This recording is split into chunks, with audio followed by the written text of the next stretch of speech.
Everyone in that valley told him the land was cursed. 40 acres of caliche and wind on the north bench, where nothing grew but rattlesnakes and regret.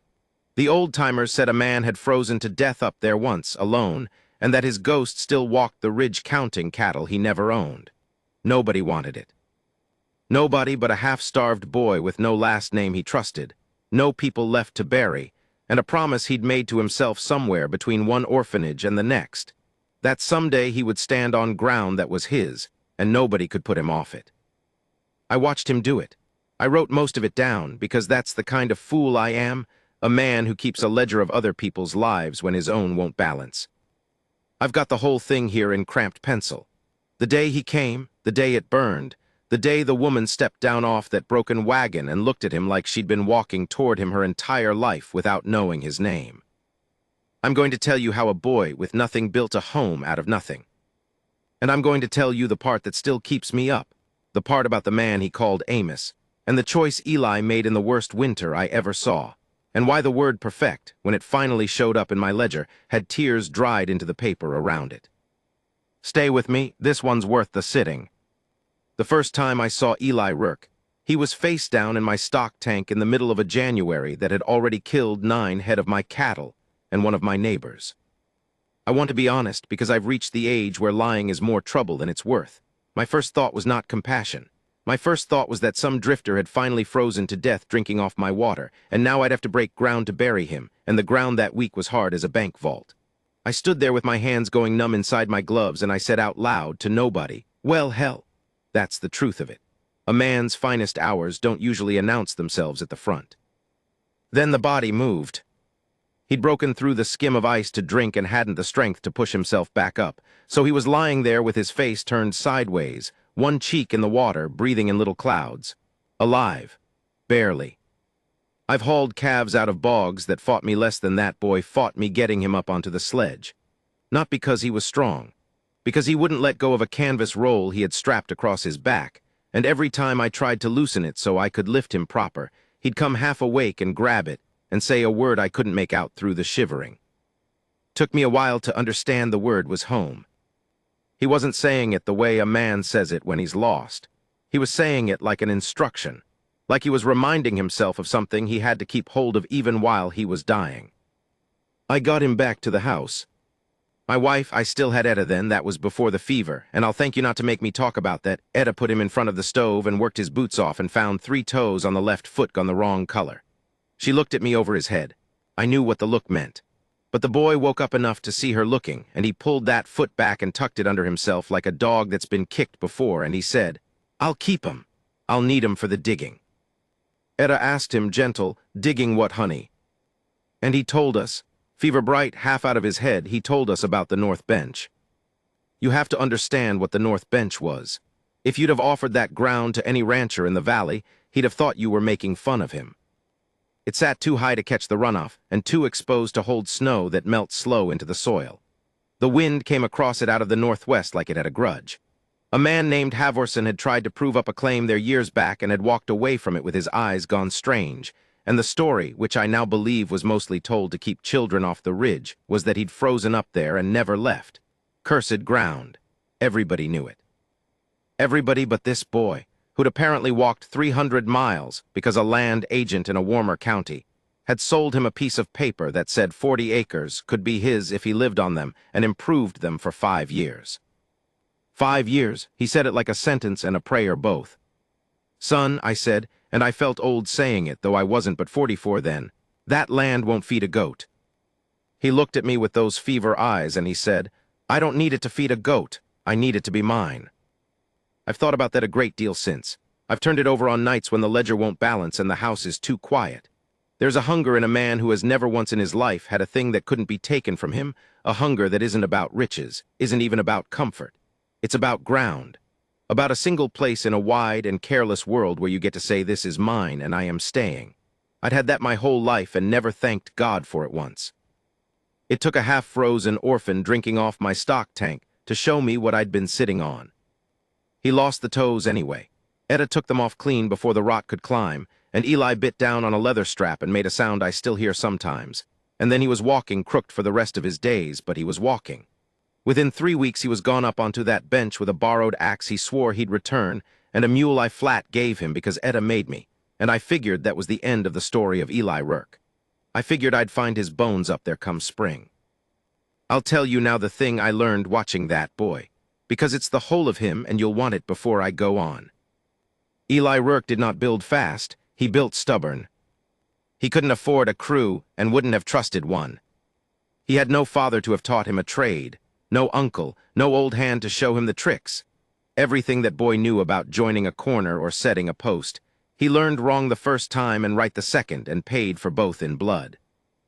I'd ride up there every few weeks that first spring, telling Etta I was checking my far fence when the truth was I couldn't stop myself, and every time I came he'd have done a little more and done it a little better, and every time there'd be some fresh injury on him he wouldn't mention. A hand wrapped in a strip of shirt, a limp on top of the limp. Once a gash over his eyebrow he'd stitched himself with a horsehair and a sewing needle, crooked as a creek. You could ask for help, I told him. I could, he agreed, and kept working. He built a dugout first, half a house cut into the hillside, front wall of stacked sod, because he didn't have timber and hadn't the money for it. He lived in that hole in the ground through his first summer like something burrowing. And here's the detail that undid me, the one I wrote in my ledger that night with my hand not quite steady. He'd found, somewhere, a pane of real glass. Wagon freight glass, expensive, the kind a homesteader saves years for. And instead of a stove or a door that shut proper, this boy had spent his little money on a window. One window set into a wall of dirt. I asked him why in God's name a window before a door.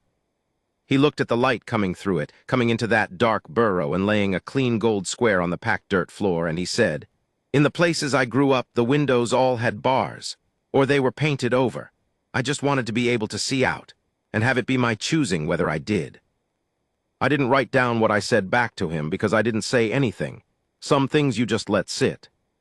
The man he called Amos came in the second summer. I need to set this down carefully because I've heard the story told wrong in the years since, told mean, and I won't have it. So here is how it was. There was a family, Chiricahua, though I couldn't have told you that then. I'd have just said Apache and thought I'd said enough, which is a shame I've had to sit with moving quiet through the country in those years when the army was pushing hard and the reservations were filling, and a great deal of misery was being done that I was too comfortable to look straight at. A man, his wife, 2 children, and an old woman who I took to be his mother. They were not raiding anybody.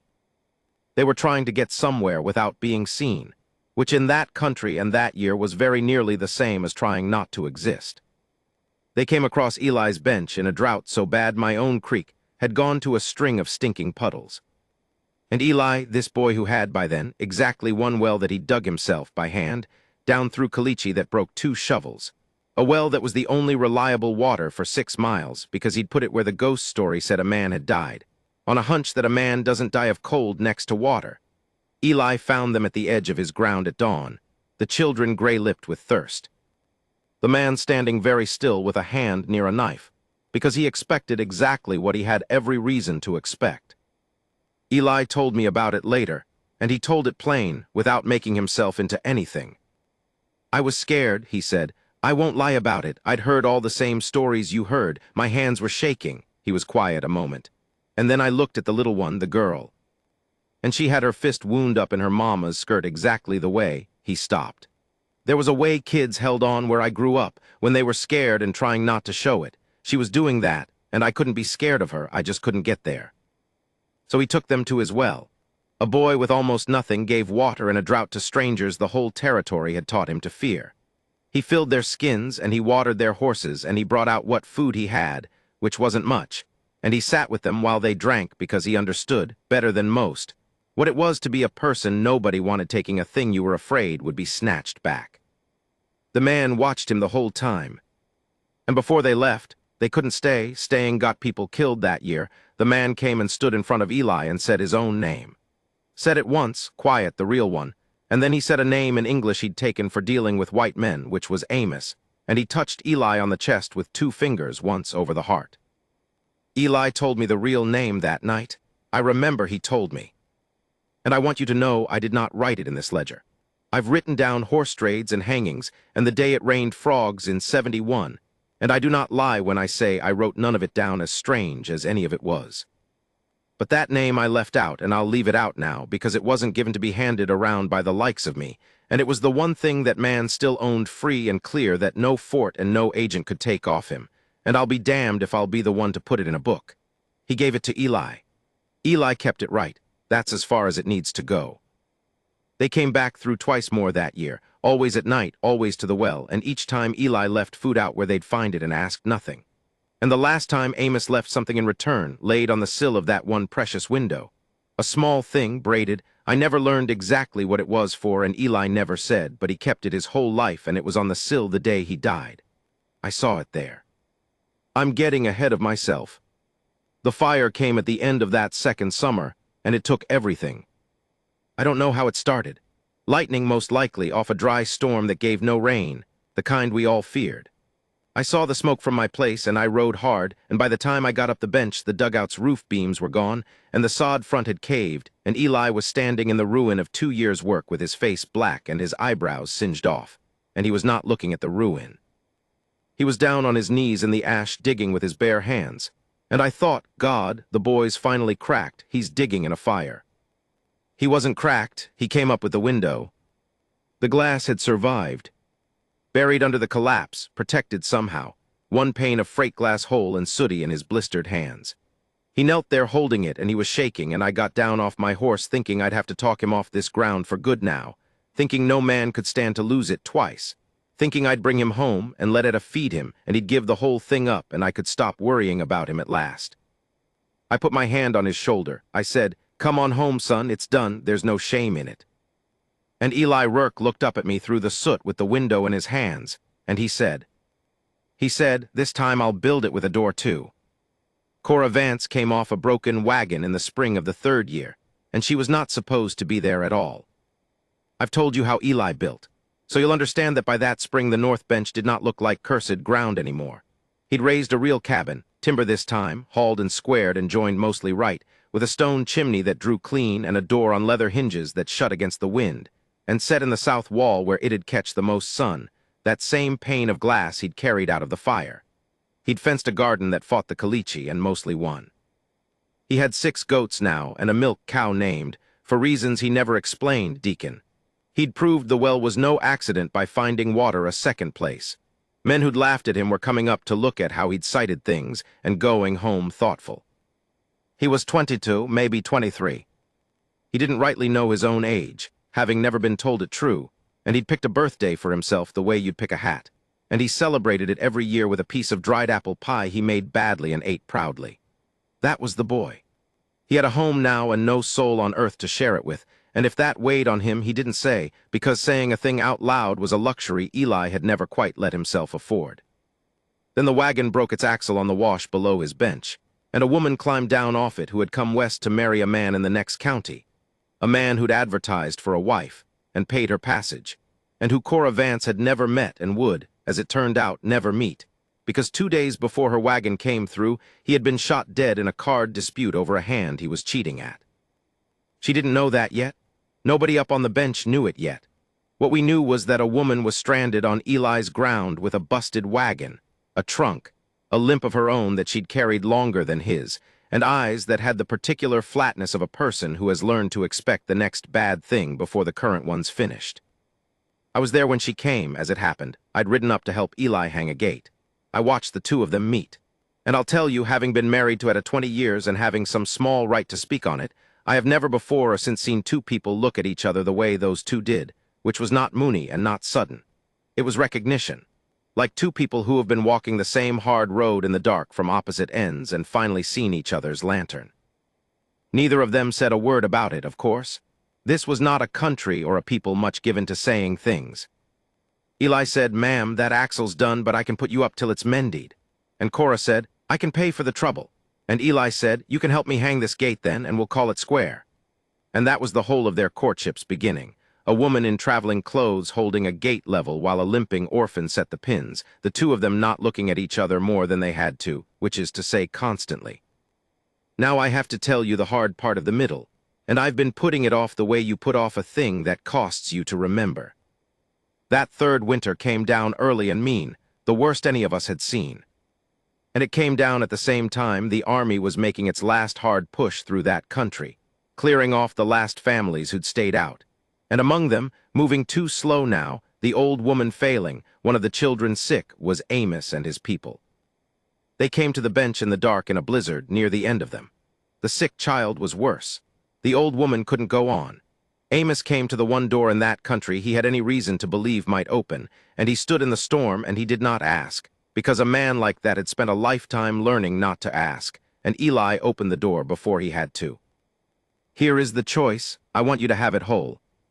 To take them in was against the law as it stood that winter. There were orders. There were men with rifles a day's ride off enforcing those orders, and a homesteader caught sheltering families they were trying to bring in could lose his claim, could lose the ground, the 5 years nearly proved, the one thing on this earth that Eli Rourke had ever owned or wanted, the thing he'd frozen his toes off for and buried his hands in ash for and built twice. He could lose it.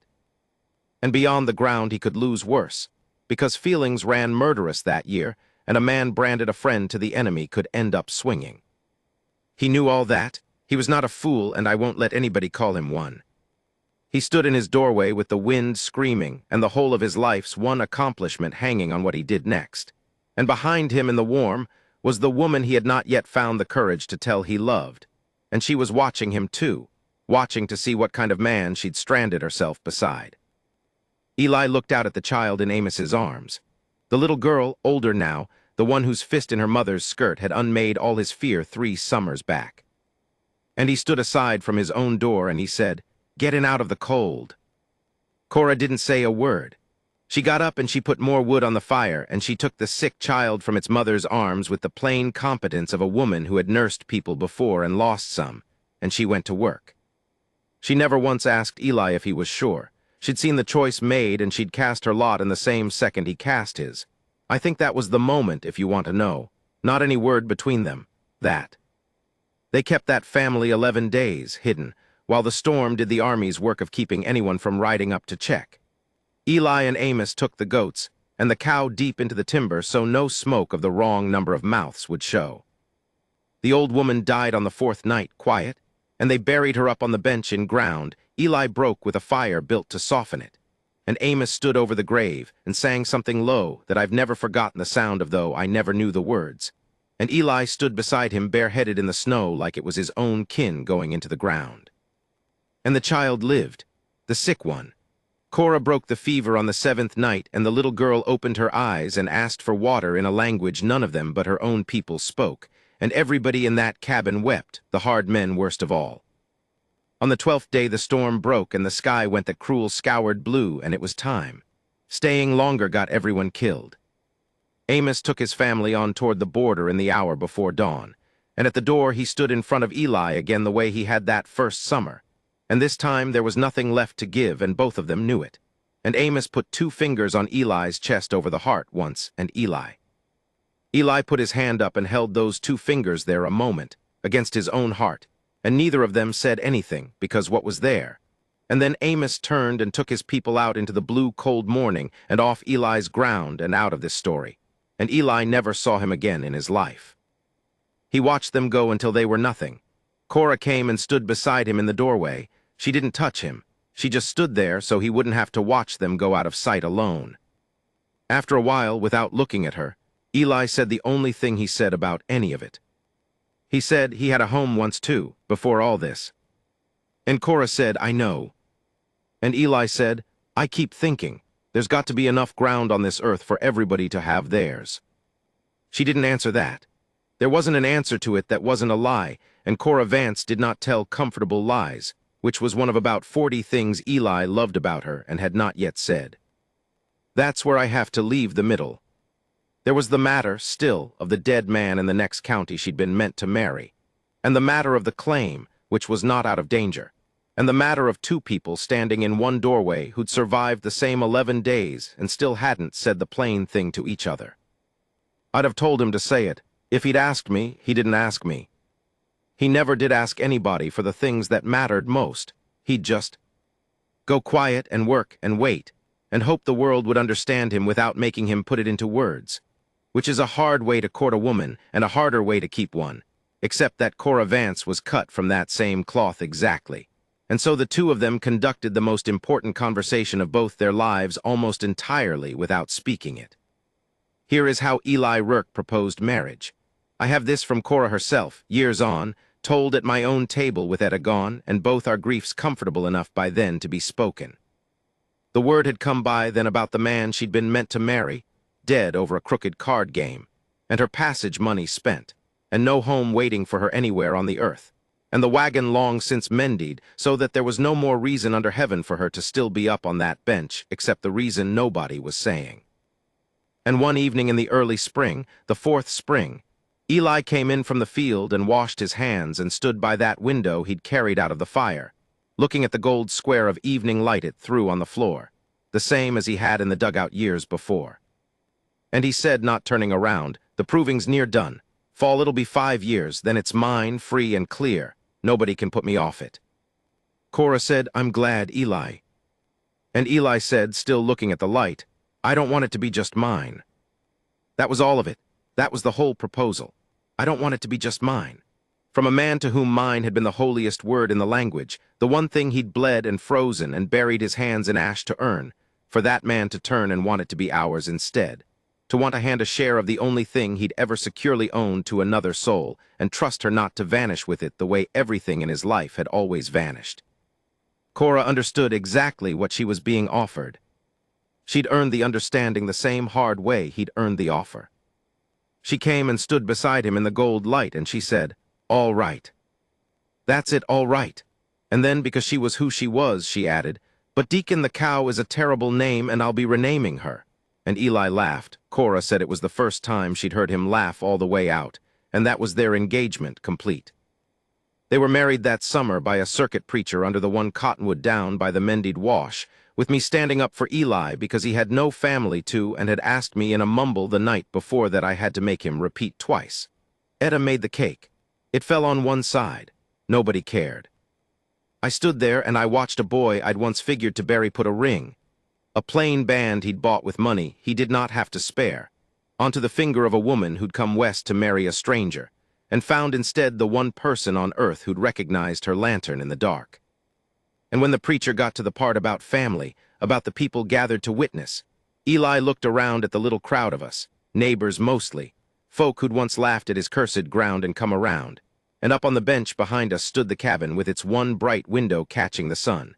And up past that, if you knew where to look, was a grave where an old woman lay who'd been sung into the ground by a man who'd touched Eli over the heart. And something moved over that boy's face that I don't have the words for even now, with all my ledgers. Because you see, the terrible arithmetic of Eli's whole life had always come out the same. Family taken, places taken, everything taken. He'd built his house twice against a world that took things. And standing under that cottonwood he was, for the first time, adding instead of subtracting. He was gaining a person instead of losing one. And I think it near overwhelmed him, the strangeness of it, the plain, unlikely arithmetic of gaining.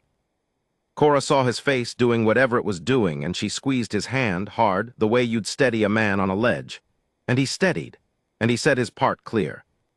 "I'll finish now because a story's got a right to end, and I've kept you long enough. They made a good life up there. Not an easy one, there's no easy ones in that country, and I'd be lying, and I've sworn off it, but a good one." Cora renamed the cow and planted things that had no business growing in Kalichi and grew them anyway out of what I can only call spite, which was a trait she and her husband shared and which served them both. They had children in time. The first was a girl. And I was in the cabin the evening she was born, out by the fire while Cora labored, and Eli was pacing that crooked pace of his.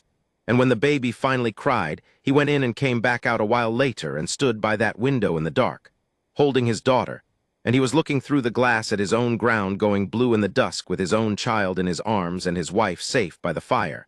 And I heard him say something to the baby too low to catch. I asked him after what he'd said. He didn't want to tell me. But it was late, and he was undone with joy the way new fathers are, so he said it.